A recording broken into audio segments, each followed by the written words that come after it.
Harjaa irtoroskat pois ja muista suojata myös itsesi hanskoilla ja suojalaseilla. Pese öljyttävä pinta rensa, terras ja terassipesulla.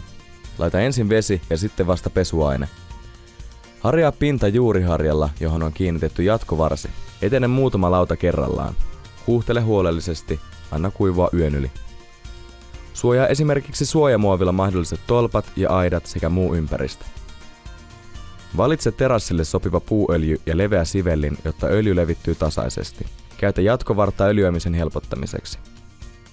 Aloita sekoittamalla puuöljyä, jotta pinnasta tulee tasavärinen.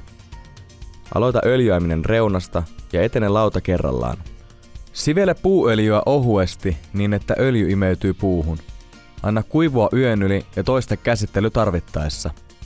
Mahdollinen imeytymätön öljy pyyhitään pois rätillä noin 10 minuutin kuluttua levityksestä. Terassi on käyttövalmis seuraavana päivänä öljyämisestä.